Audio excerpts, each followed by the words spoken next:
엄마의 말뚝 2. 박완서.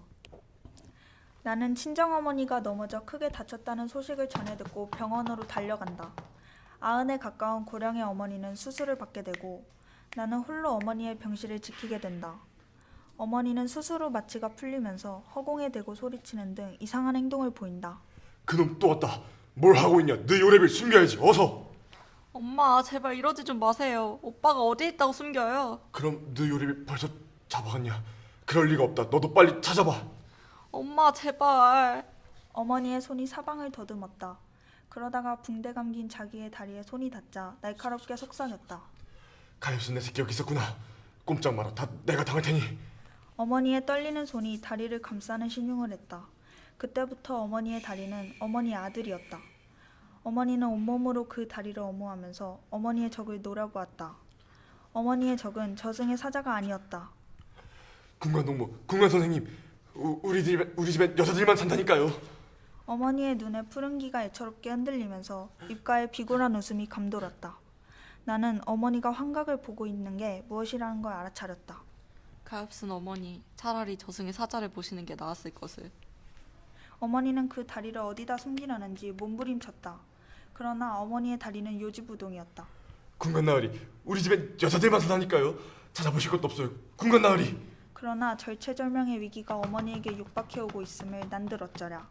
공포와 아직도 한가닥 기대를 건 비굴이 어머니의 얼굴을 뒤죽박죽으로 일그러뜨리고 이마에선 구슬같은 땀이 송글송글 솟아오르고 다리를 감싼 손과 앙상한 어깨는 사시나무 떨듯 떨고 있었다. 가엾은 어머니, 하늘도 무심하시지. 차라리 죽게 하시지. 그 몹쓸 일을 2번 겪게 하시다니. 어머니 이러지 말고 제발 정신 차리세요. 나는 어머니의 어깨를 흔들면서 울부짖었다. 제발 좀 어머니. 어머니는 어디서 그런 힘이 솟는지 나를 건부러기처럼 가볍게 털어내면서 격렬하게 몸부림쳤다. 안 된다. 안 돼, 이놈 안 돼. 너도 사람이냐, 이놈아. 이놈아. 나는 벽까지 떠다밀린 채 와들와들 떨면서 점점 심해가는 어머니의 광란을 지켜볼 수밖에 없었다. 어머니의 몸에서 수술한 다리만 빼고는 온몸이 노안 파도처럼 출렁였다. 그래서 더욱 그 다리는 어머니의 몸이 아닌 이물질처럼 개기스러워 보였다. 어머니의 그 다리와 아들과의 동일시가 나한테까지 옮아붙은 것처럼 나는 그 다리가 무서웠다. 안 된다, 이놈. 군관 나으리, 군관 선생님, 군관 동무.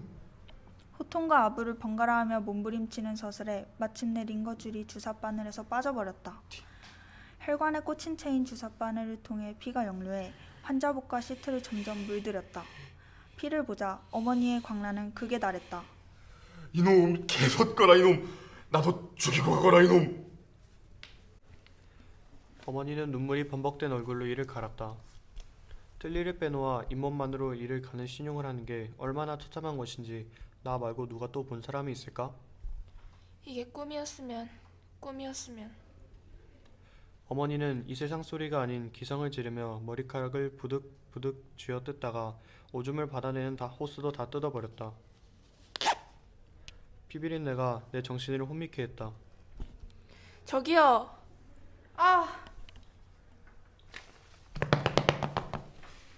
무슨 일이세요? 어머니의 몸에 부착시켰던 의료기구들을 원상복구시키기 위해선 여러 사람의 힘이 필요했다. 어머니는 힘이 장사였다. 내가 수간호사와 다른 간호사와 함께 어머니를 힘껏 찍어 누르는 동안 담당 간호사가 어머니가 뽑아낸 것들을 다시 살폈다. 조금 아플 거예요. 이거 놔. 링거는 수제 발등으로 옮겨 꽂았다. 세상에 이런 일도 있습니까? 너무 심려 마세요. 흔하진 않지만 이런 특이 체질이 아주 드문 것도 아니니까요.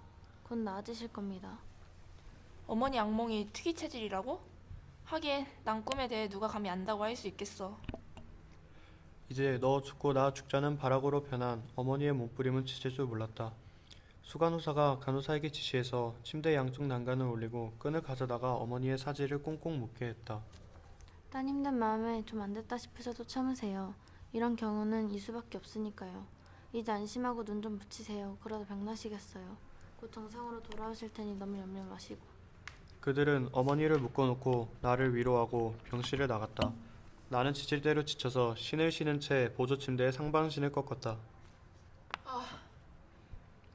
그러나 웬걸? 원화 맺힌 맹수처럼 으르렁대던 어머니가 에잇 하고 한번 기합을 넣자 사지를 묶은 끈은 우지직 끊어지기도 하고 혹은 풀리기도 했다. 어머니는 다시 길길이 뛰기 시작했다. 목소리도 뜻이 통하는 말이 아니라 원한의 울부짖음과 독한 악담이 섞인 소름 끼치는 기성이었다.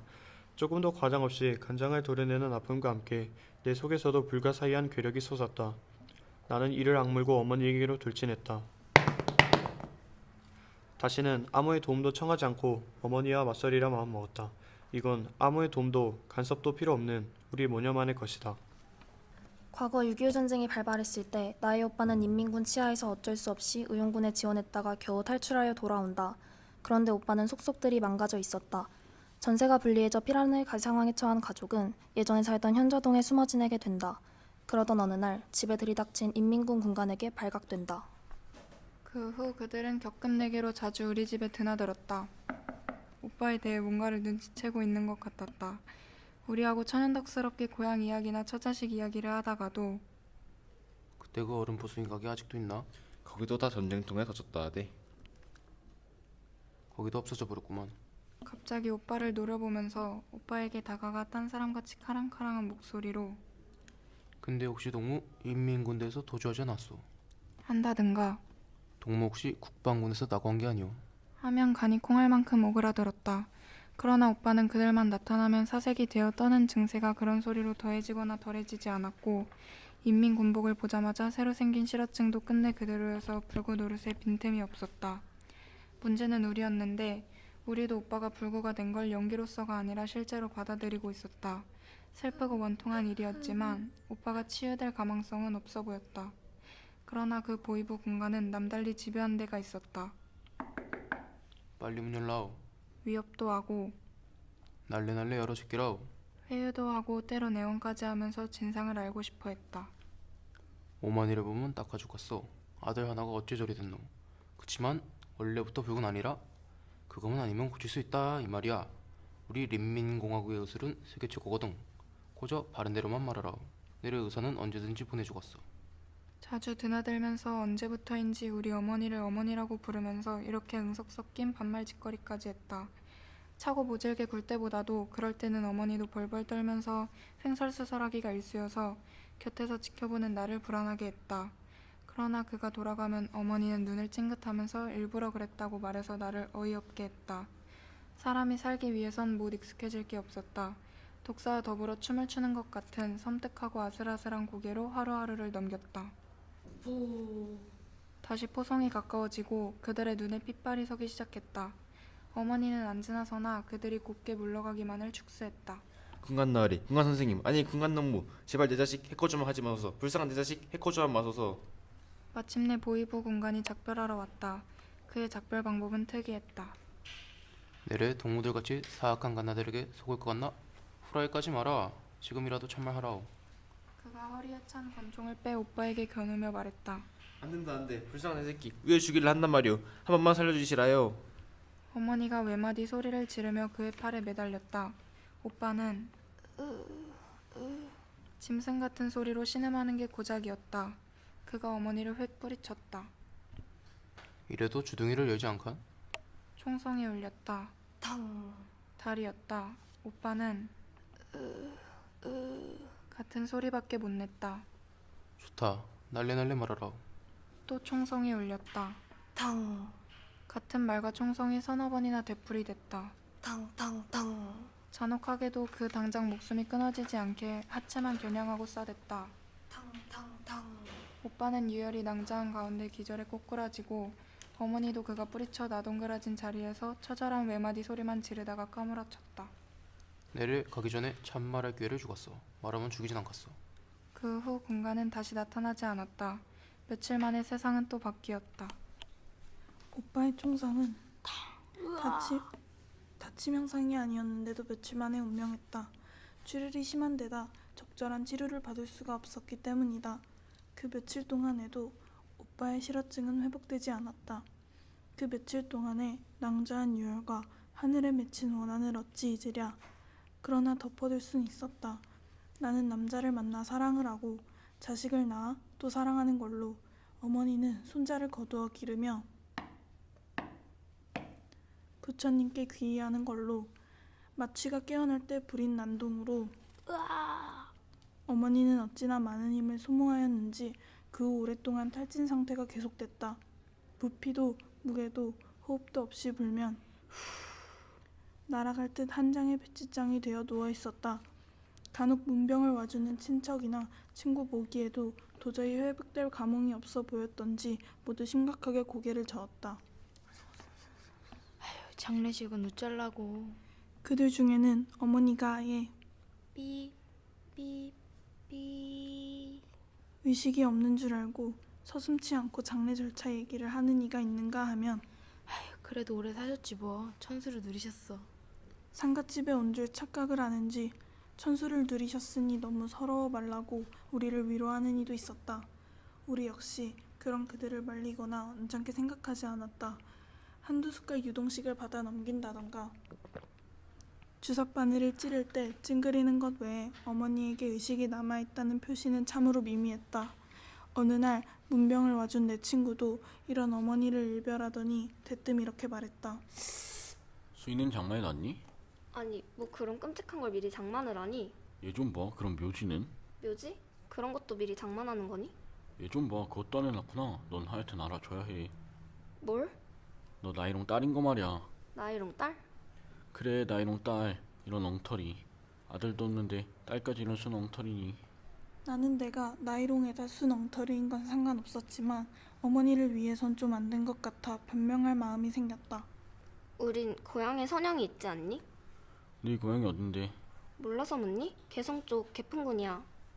거기 있는 선생이 무슨 소용이 있어? 그래도 그래도라니 변명치곤 너무 구차스럽다 얘. 이북에 논밭 잡고 돈도 꺼달릴라. 입이 험한 친구는 사정없이 나를 몰아세웠다. 그게 아니라 일종의 묵계 같은 거지. 어머니는 비록 살아생전에 못 가셨더라도 돌아가신 후에만은 어머님이 선영 곁에 누우시길 바라실 거 아니니? 말씀은 안 하셔도 속으로 간절히 바라시는 걸 빤히 알면 어떻게 딴 데다 묘지를 사놓니? 그야 막상 돌아가시면 문제가 달라지겠지? 그때 가서 묘지를 사도 늦을 거 없잖아. 묘지란 어차피 사후의 집이니까. 이때 어머니가 눈을 떴다. 평소와는 다른 모습에 친구가 놀라 비명을 질렀다. 어머니는 개의치 않고 정정하고 또렷하게 나를 불렀다. 수개미, 나 좀 보자. 네, 어머니. 어머니는 내 손을 잡으며 말했다. 애미야, 나 죽거든. 행여 묘지 쓰지 말거라. 네? 다 들으셨군요.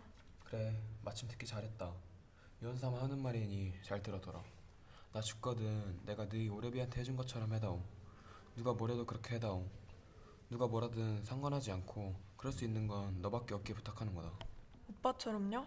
그래, 꼭 그대로. 그걸 설마 잊고 있진 않겠지? 있다뇨. 그걸 어떻게 잊을 수가. 어머니의 손에 힘이 들어갔다.